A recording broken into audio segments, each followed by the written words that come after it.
السلام عليكم ورحمة الله وبركاته. أصحابتك وحرين جنة الكمركة للسودة وهذا أدي هذا ومهتسنتهين بشأن لبعض فبراير سنة كلبض كون يشان يلباتنك muuqaalkan waxaan rabaa inaan ku kula wadaago arinta green cardka oo maalmahan cabasho fara badan ay ka soo baxaysay ma lagu safri karaa ma lagu soo laaban karaa laakiin arin kale oo halis sabo airport marka uu qofku ka soo dago laga yaabo inay ku qabsato ayaan rabaa inaan muuqaalkan aan idin kula wadaago iyo sidoo kalena dacwadii magaalada Minneapolis uga socotay haweeneydii madaxda ka ahayd ururka Feeding Our Future iyo Amy Baki waliba Salim Saciid oo maqaayada Safari milkiilayaasheeda kamid ahaa oo toddobaadkii saddexaad gashay shalay wiil Soomaali ah oo isaguna horey dambigiisa u qortay oo shalay marqaati furahaan loo soo istaajiyay isaguna muxuu sheegay waan idin la wadaagayaa arinta green cardka maalmahan qayladaan fara badan ayaa ka soo yeereysay green cardka ma lagu safri karaa ma lagu soo laaban karaa horta green cardka qofku haddii uu 2 sano haysto iyo haddii 10 sano uu haysto waa uu ku safri karaa waana ku soo laaban karaa ama travel document ha ku safro ama passport ha ku safro laakiin arrimo waxaa jira haddii ay systemka kuugu jiraan ay adag tahay in lagu ogolaado inaad wadanka dib ugu soo laabo waxa la sidoo kale kamid ah 10 sano ayaad haysataa oo green card ama 2 sano ayaad haysataa laakiin removal proceeding wax la yiraahdo ayaa kuugu jira oo ah in wadanka laga saari karo arintaas maxaa keeni kara qof 10 sano green card haysto kale waxyaabaha removal deportation proceeding u keeni kara waxaa kamid ah in qofkaasi dambi oo galay qofkii green card asoo leh ayuu dambi galay qofkaasi marka systemka removal proceeding ayaa loo gelinaya oo waa laga masaafurin karaa wadanka xilligii loo baahdo marka iyadoo saas ay kugu jirto haddii aad wadanka ka baxdo waxay adag sida lagugu ogolaado inaad wadanka dib ugu soo laabato taasi waa mid maxaa kaloo keeni kara marka qof 10 sano green card haysto in removal proceeding loo geliyo waxa kaloo keeni kara waxa kamid ah qofkan markii green cardka uu apply gareynayay ayuu arin waxyaabo been ah ayuu sheegay markii dambana waa lagu helay qofkaasi marka removal proceeding isagana deportation waa loo gelin karaa waxa sidoo kale kamid ah abandonment wax la yiraahdo qofkii wadanka ayuu ka baxay waana iska maqnaa green card marka haysato waa lawful permanent resident way qof wadankan qaab sharciya ku degan ayaa tahay marka Soomaalidan waxaan sameeynaa oo green card ayaan helay 10 sano ilmaha ayaan wadaya Afrika ayaan geenaya 5 sano 2 sano 3 sano ayaan soo joogaya may waa sharci daro marka aad green card haysato waxa loo baahan yahay wadanka inaad deganaanto wadanka 6 bilood ka badan haddii aad ka maqnaato macnaheedu waxay tahay hadhowdii marka aad qaadanayso citizenship ama passportka intaasi aad maqnay 6 bilood wixii ka badan gadaal ayaa lagaaga daraya hal sano waad ka maqnaan kartaa wadanka laakiin ka badan haddii aad ka maqnaanayso waxa loo baahan yahay in aad soo codsato wax la yiraahdo re-entry permit in ogolaasho inta aadan wadanka ka bixin haddii aad og tahay in hal sano ka badan wadanka aad ka maqnaanayso inta aadan bixin waa inaad codsataa re-entry permit wax la yiraahdo inaad wadanka aad ku soo laaban karto waxaana laga dalbanayaa USCIS ta formkaasina waxa la yiraahdaa form I-31 marka waa inaad dalbataa laakiin waa iska baxaya green card 10 sano haysta intaan rabaan maqnaan karaa ma aha qofku passport hadduu haysto uu bixi karaa intuu rabo maqnaan karaa laakiin haddii aad green card haysato ma ahan wadankan inaad hal sano ka badan aad ka maqnaan karto 6 bilood wixii ka badanna hadhowdii markaad citizenka ama passportka aad qaadanayso ayaa gadaal lagaaga diraya laakiin arinta kale oo la yaab kale waxay tahay hadda Trump maamulkan markuu yimid waxa la arkay dad saas oo kale airportka markii ay ka soo dageen kadib dadka hadda green card kale oo wadanka ka maqan arintaas si weyn ula socda waxa jira form la yiraahdo I-407 formkaasi macnaheedu waxa uu yahay qofka si mutadawacnimaha in green cardkiisa uu isaga celiyo formkaasi marka airportka aad ka soo degto waa lagu soo hoos dhigi karaa marka inaad iska saxiixda maahan haddii aadan luqadda aqoonin fadlan airportka markuu yimaado qofka su'aalo ayaa la weydiiyaa qol ayaa lala galaa intee aaday wadankee ku maqnayd imisa maqnayd marka waxaa laga yaabaa formkan in lagu hoos geliyo formkan marka waxa la yiraahdaa I-407 marka haddii aad marka doonaysid in green cardkaada aad iska celiso aad saxiixdo isla goobtaas adigoo fadhiya ayaa waxa lagu jabinayaa green cardkaada adiga ayaana saxiixay in wadanka laga masaafuriyo marka arinta muhiimka oo aan rabo dadka inaan la wadaago waa arintan formkaas ha iska saxiixin haddii lagu soo hoos dhigo luqad aadan aqoonin qofku waxa uu xaq u leeyahay inuu yiraahdo qareen ayaan rabaa inaan la hadlo oo arintan aan ogeysiiyo laakiin haddii waraaq inta lagu dhiibo tira waraaqihii immigrationku ay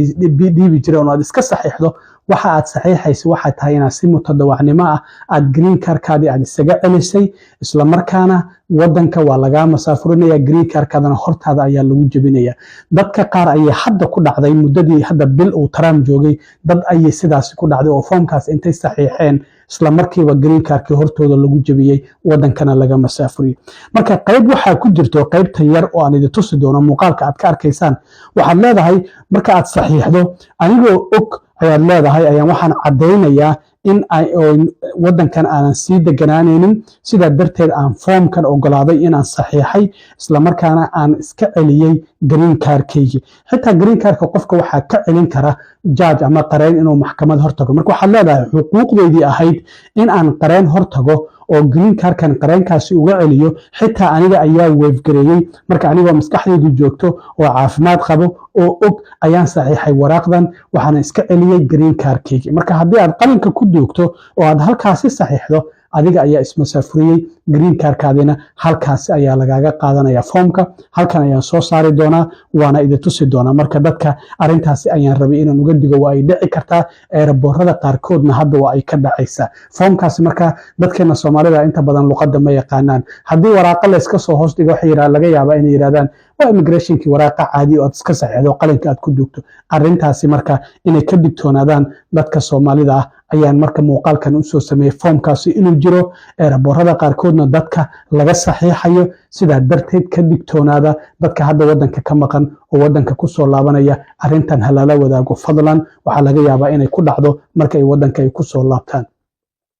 arintaasi haddii halkaasi aan ka gudbo dhinaca kiiskii magaalada Minneapolis ka socday haweeneydii madaxda ka ahayd ururkii Feeding Our Future Amy Back iyo Salim Saciid oo isaguna milkiilayaasha maqaayadda Safari kamid ahaa toddobaadkii saddexaad ayay gashay shalay waxaa marqaati ahaan loo soo istaajiyay Cabdiqaadir Cawaale oo isagu sheegay in sanadkii 2020 uu ku biiray arintan cunto bixinta laakiin wuxuu yiri maalmo kooban markii aan waday arintan waa igu cuslaatay ilaa 3 maqaayadood ayuu lahaa wuxuu yiri arin culays badan ayay igu noqotay waxaana isku dayay inaan gabi ahaanba iska joojiyo laakiin waxaa la yiri wadooyin kale ayaa jira oo aad sameyn karto laakiin waxa uu qof ka tirsan shaqaalaha wuxuu yiri in Feeding Our Future uu ii sheegay waxa aad iska beerdareynaysaa fursad lacag badan aad ku sameyn lahayd ayaad wuxuu yiri iska qasaarinaysa ayuu ugu yiri sida darteed waxa Cabdiqaadir Cawaale dambigiisa markii uu qirtay sanadkii 2023 uu sheegay inuu ka been sheegay in cunto gaaraysa 3.6 milyan uu siinayay caruur waxaana asaga la siiyay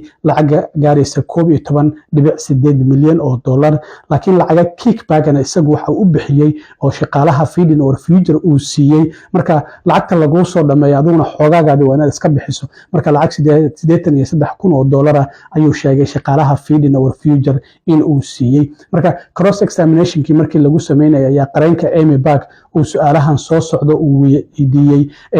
Cabdiqaadir Cawaale su'aalaha la weydiiyana waxaa sidoo kale kamid ahayd wiliga adigu Jack ma u qortay Amy Back maya ayuu yiri lacag kaash ah wiliga ma siisay Amy Back ayaa sidoo kale la yiri sida darteed maya ayuu yiri marka laakiin waxa lagu soo bandhigay Jack 28,000 oo dollar oo hay'ad oo la talin uu u qoray ninkan la yiraahdo Cabdiqaadir Cawaale markii bangigaasi la fiiriyana magaca ku attaach gareysna accountkaasi Amy Back ayuu sidoo kale ahaa marka toddobaadkii saddexaad ayay hadda gashay waxaana uu sheegay tilmaamahaasi oo in ay siinayeen shaqaale ka tirsan Feeding Our Future toddobaadkii saddexaad ayaa hadda lagu jira maxkamadda waxaa la filayaa toddobaadkan marka uu ilaado toddobaadka dambe in ay soo gabagabowdo maxkamadda markaas kadibna waxaa la ogaan doonaa in ay dambi lagu helay in kala xirbeegtida ayaa gacanta loo gelin doonaa sidoo kale wasaaradda amniga gudaha Mareykanka waxaa jirta xayeysiin luqadda Ingiriiska iyo waliba luqadda Isbaanishka ku baxaysa oo guud ahaan caalamka